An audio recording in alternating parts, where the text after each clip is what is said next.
So, okay, of course, the most obvious question. What is it like to play a man? Oh, wow.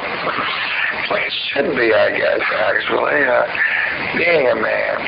It's just, of course, it made me very nervous. I was very afraid of one of those divine characters popping out any minute and making Hilly Blue something he wasn't supposed to be, very effeminate or something.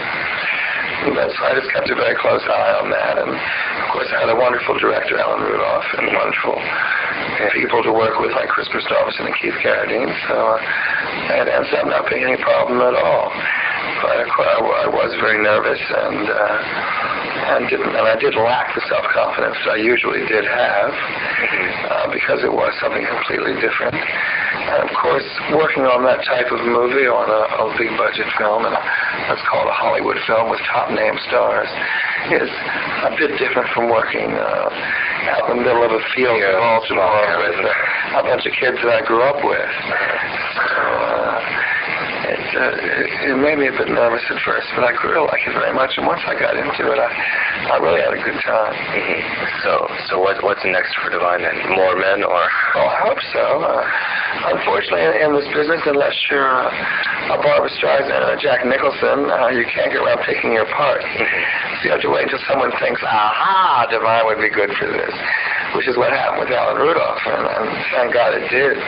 Oh, I might never have gotten a chance. But I'm hoping that when other people see it, they'll realize that I can play other parts besides the John Waters type roles, and I'll get some other work.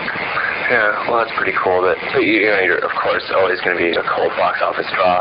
So I mean, at least you get those people no matter what you're in.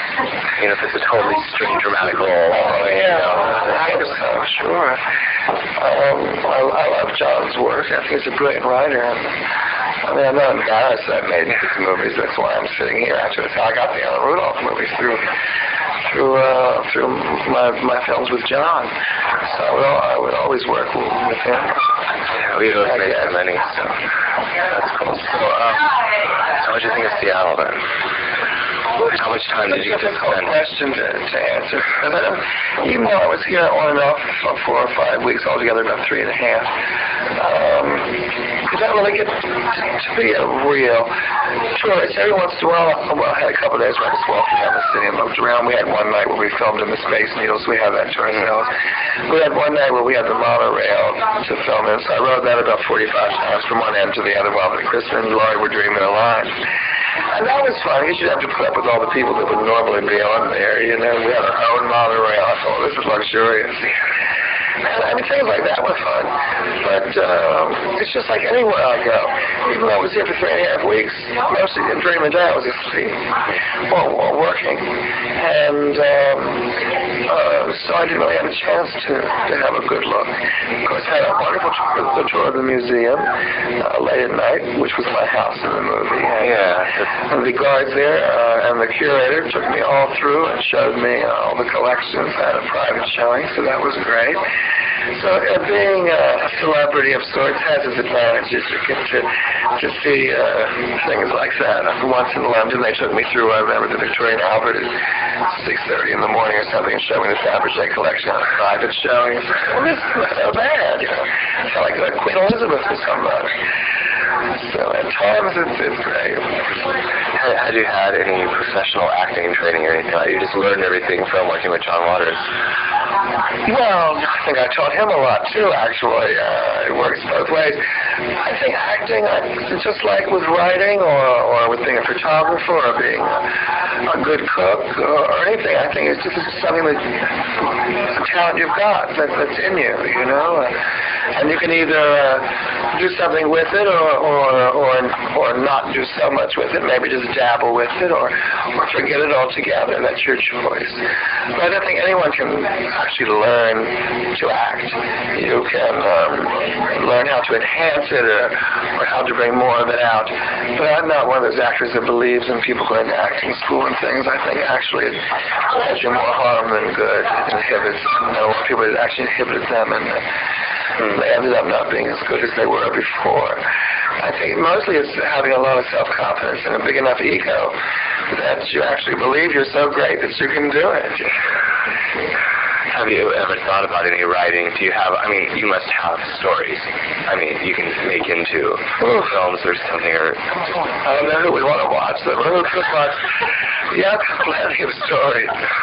Plenty. And one day I would like to write a book, but I don't know who they could play my part, though. They have a movie.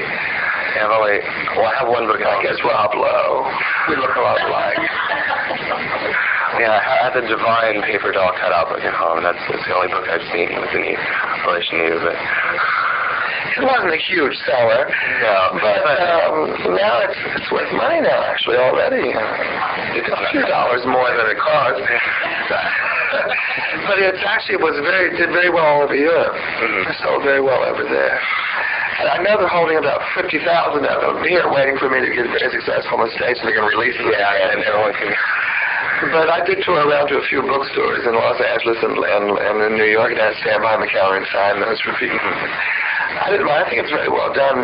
My friend Van Smith had designed my makeup in the very beginning and still does it for shoots and things, and designs all my costumes to this day. He did the book. He did all the drawings. Because all of the costumes that I've worn have been his designs, and many of the ones in there are the same ones I've worn in films or on the stage. So right now, you're the real Divine right now. This is you. This is me. That's you. Divine.